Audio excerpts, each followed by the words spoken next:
Have you gotten to the point where you just glaze over when you're taking a look at the top 100, or even videos just like this where there's a list of games and they seem to be the same exact ones over and over again? Are your dopamine receptors also completely clogged up from this and you're just not getting that same hit any longer? Well, I've got a solution for you. That's right, I've got this big stack of games. Well, it's probably a normal size stack, but it's gonna get the job done. It doesn't matter the size of the stack, right? It's what's inside the box. And that's exactly what makes these games so unique. That's why I'm sharing them with you today. They're not the same old BGG top 100, top whatever list. These are all unique in their own right. They're all card games, and I love every one of them. These games happen to be from all over the world. In fact, I have a game here from Sweden that deals with a political crisis in Argentina, where in 1 week of its history, there were 5 presidents. This game from a Spanish publisher tells the story of a US versus France fashion battle that happened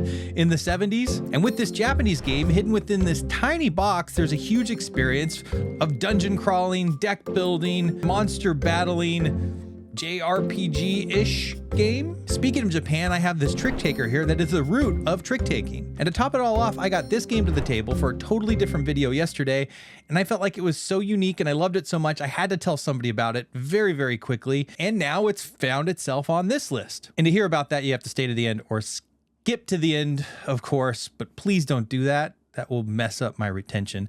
And if you do, come back and just let it play and, you know, we'll call it even. First up is DerrocAR. I'm pretty sure I just said that wrong, but wow. This game is on this list simply for its theme alone.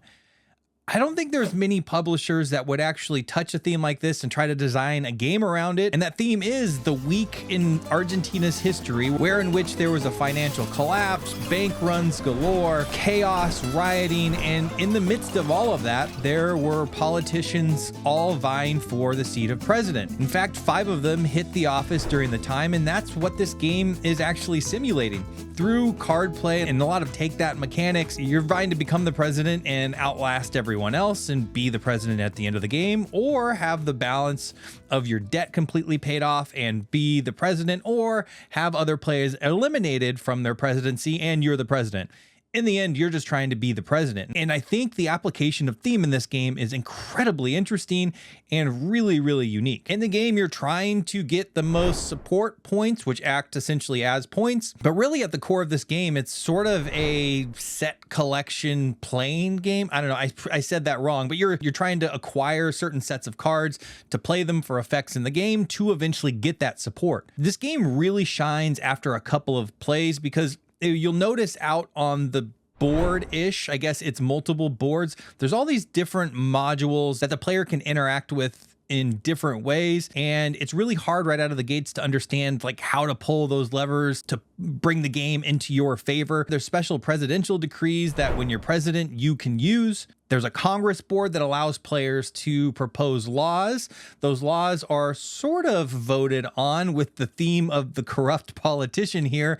You actually vote on them, but then you reveal the amount of money or votes that you're buying. So they actually pass based upon bought votes, which I think is just thematically so cool, but not in the real world cool. I guess buying votes is a really bad thing. The economic ministry allows players to make payments on the debt. There's a whole balance mechanic around those payments, but you also are able to acquire cards that let you get more support. But on top of that, like I had mentioned, one of the win conditions is to pay off that debt and be the president. So when you're making debt payments and somebody else is a president, technically you're moving them one step closer to winning the game as the president when the debt is paid off. Another cool thing is there's a card market, and these event cards will flow into that market naturally as you draw them out.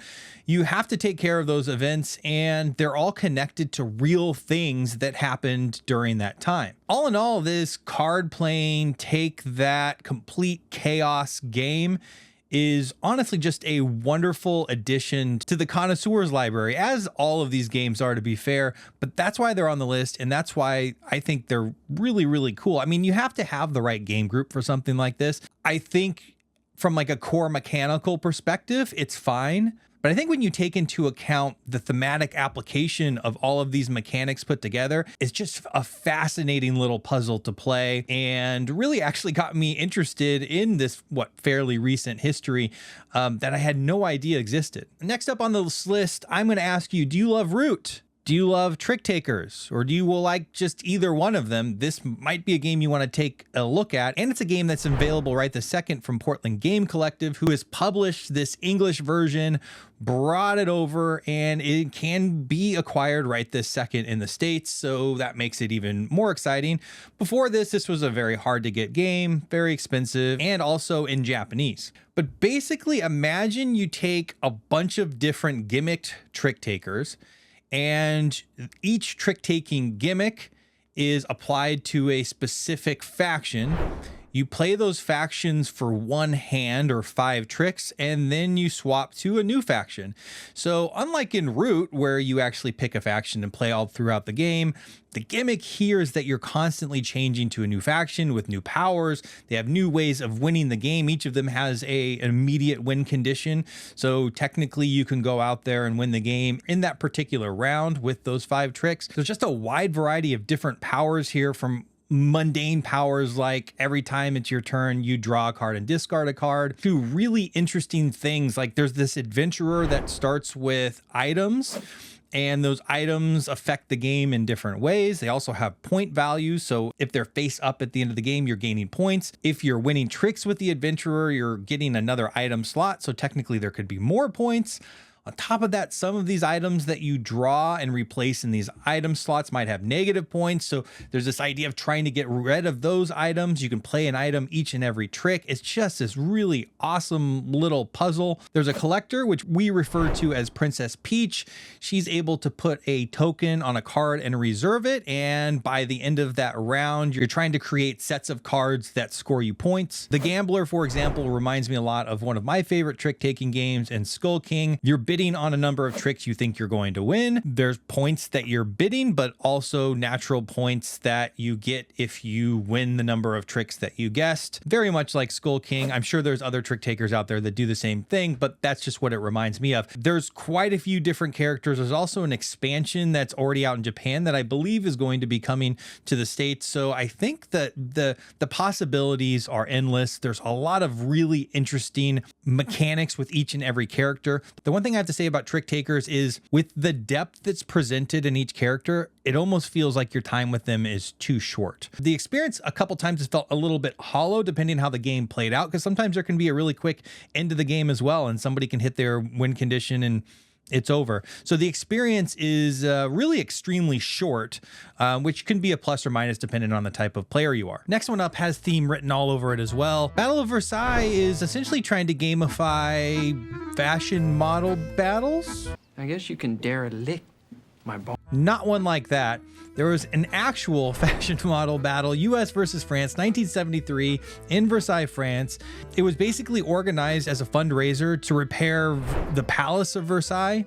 And in it, players are taking actions by playing cards. Each action that a player can take is based upon what segment of the runway the model is on, and they're playing a couple different cards. They're playing dress cards. Those dress cards are used in round goals that are determined by a different designer. You can get bonuses if you meet those goals by matching up the right type and number of dress types that are on all of these cards. You can also play cards as income. That income is especially important for France because France can use it to buy tiles off of the Versailles board. The Versailles board kind of represents you repairing the palace.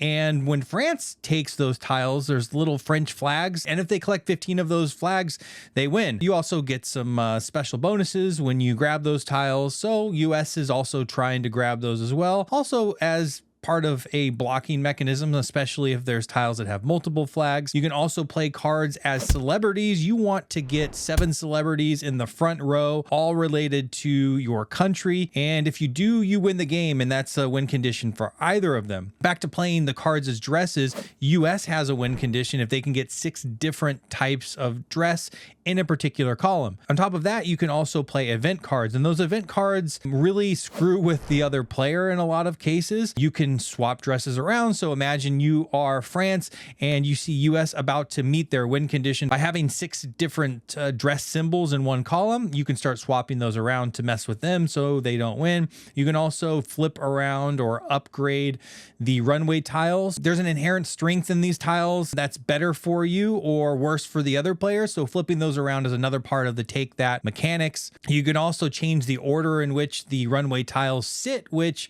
have a pretty big impact on the game, because France, for example, is trying to collect as much income before they get to the income step. And if that income step is moved further forward, they can put down less income, gives them less of a chance to build that up. That's also important because France actually gets more actions. Back to like the thematic application here. Apparently France had a much longer show and the United States only had like 37 minutes. So when the game starts, basically France is taking an action every single time that model moves, while you in the US are kind of taking an action every other time. Some of the tiles allow you to draw cards, some of them allow you to play cards. Others are related to kind of the upkeep, the income step, for example, where you repair the palace. Also, the reconciliation of the designer patterns and whether you got the right number to get that bonus. And then on top of that, you're scoring points. And the point track is pretty interesting, where you add up the difference and there's only one marker for the point track. It goes to the country that led in that particular round. If that makes it to the end, whoever side it happens to be on, you win. So basically, this game is just it's actually kind of like a war game. Really, there is a ton of take that. If you don't have a player that likes take that or will engage in those systems and really thinks about how to screw with the other player, it's actually less fun. And it becomes super straightforward. I found that in my first play, where I played with somebody that didn't necessarily want to engage, nor even really understand how to engage the take that mechanisms and why it might screw with somebody else. Like any asymmetric games, you really have to understand how the other one is winning, and once you understand what their win condition is, you can screw with them. First of all, I enjoy the art in this. I think it's really interesting and fresh and different. The theme is obviously pretty incredible, right? It's like sort of Zoolander personified in a game. The theme is just wonderful, and it's what makes it for me. It's why this game is on my shelf. I really enjoy the mechanics and the take that nature, but I also like just collecting a game like this that is so unique and so different. It's going to stay in my collection, and it might be something that you really like, whether you enjoy the theme or not. If you like take that card battlers, this is a really unique application of that. And this next game is another entry from Japan, technically published in English and Spanish by Salt and Pepper Games, who published Battle of Versailles. And it's a solo deck building monster battler JRPG. You essentially, your little guy, your little wizard moves around on this map, and every step you take, you're taking hits to your life. It's one of the balancing mechanisms here, and you're trying to make it to monsters, and you're trying to defeat them with spells. As you defeat more monsters, you get more cards. There are either extra spell cards that will allow you to cast kind of more powerful spells, or they are companion cards that levels your character up, both of which are absolutely awesome. There's also another spell book in there that gives you more options to create more and more powerful spell versions. As you're going into combat, you're looking at the particular monster, also the terrain it's on, and it will determine how strong it is versus different spell types. There's 3 different spell types, 3 different spell cards. So you're deciding which ones to actually put into your deck. You're drawing a minimum of 1 card with a maximum of, I believe, 1 less than you included in your deck. So it very much is a light deck builder. There's strategy around what cards you're selecting to put in that deck. There is luck and probabilities in kind of the application of damage here, but I found that there is a ton of fun in a really quick game. And the fun is in the progression of getting your companions and leveling up your character, giving you all kinds of different powers or advantages in battle, or even after battle, or even going over terrain, taking less damage. All of these interconnected mechanisms are just, it's really interesting how somebody takes a game that has a fairly simple rule set and still connects all of these different parts to interact with one another.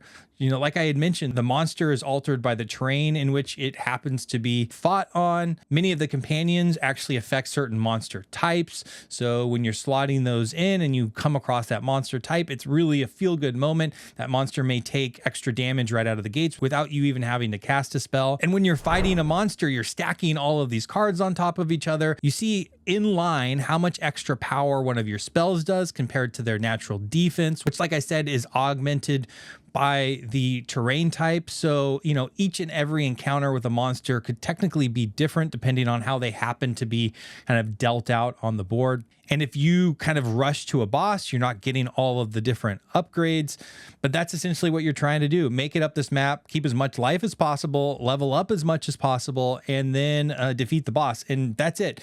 It's a fairly quick experience. I mean, I can fly through a game in like 30 minutes. I don't know. What does it say? Yeah, it's like 20 minutes, it says on the box. And you have a dungeon crawl, deck building, monster boss battler. I mean, what else could you ask for? So this last one actually made it to the video yesterday.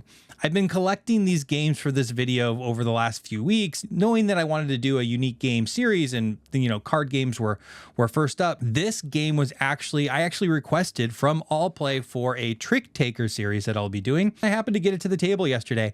And wow, I was completely blown away. It's Sail. It's, you know, if you've heard about it or watched any coverage, it's kind of universally thought of as being a great game. So I guess I don't know why I was so surprised, but essentially it is a trick-taking co-op game where you're trying to get a ship from point A to point B. The tricky part is in between point A and point B are islands that you can't move through, krakens that will damage your ship and give you worse cards that, if played, will actually damage your ship even more.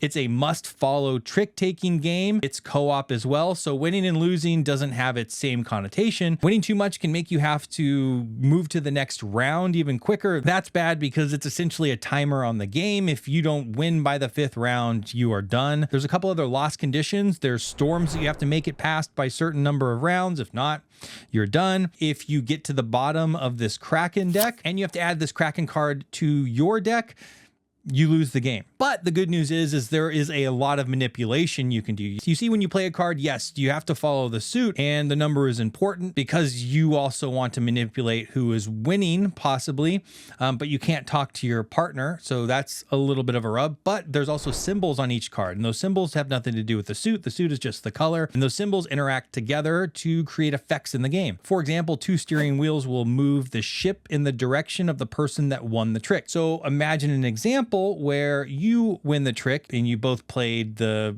ship wheels or steering wheels, and if it moves towards you, it moves into an island, and if that's the case, it actually doesn't move. Or say instead of that island there is a Kraken sitting there, you're going to take damage and have to take more of those cards. You also play things that have Kraken symbols on them, and you will take damage having to put that card into your deck, lowering the number of cards between you and that nasty Kraken card that will kill you. However, if you play a cannon with one of those Kraken symbols, then you get to take that bad card and throw it back into the bottom of that deck. There's a lot to think about. There's a push-pull on just who wins the tricks. That's a timer on the game. If you win 4 tricks, then you have to shuffle everything back in, like I had mentioned. There is friction around which way you want to move. So if you're both playing both of the steering wheels, but there's something in the way of one player that isn't in the other, then that's a consideration. You obviously don't want to move it into a Kraken and take damage. There's considerations when you see another player play a Kraken card that you want to try to find a cannon card to get rid of that. There's just so much depth here, and I'm probably not doing a very good job of describing it. However, I just know it just had that moment where the synapses in my brain were just firing off. And every once in a while I get that with a game where it just right out of the gates,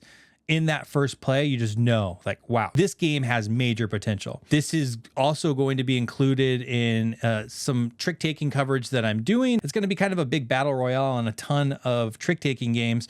So I have to play many more plays on this. There's different scenarios, different setups. There's a Seafarers expansion that I have as well. We'll see if it stands the test of time on this, and you know, going through 10 or 15 plays, if the decisions are just as exciting, like some of these other 2 2-player games. It really depends on who you're playing with. I think the experience could absolutely fall flat on a game like this if you don't have the right partner. So that is definitely a consideration. But I just see a ton of potential, and that's why I really wanted to have it on this game. It's unlike anything I've ever played. And what better video than to have, you know, have this on wonderful card game oddities. This is an absolute oddity that out of the gates after very little play, I absolutely love. And that is it. That is my inaugural list of odd games that you might just like. Recently, I've been going after the subject of game discovery, and this is just another effort to help people look past the top 100 and look past some of these frankly repetitive lists that us YouTubers throw in your laps over and over again. I want to get some games in front of you that might be a little different, and I also want to play those games as well. You know, the same old just sometimes doesn't cut it when you are in the depths of this hobby. And if I provided any value for you, maybe think about subscribing. Other than that, have yourself a great day.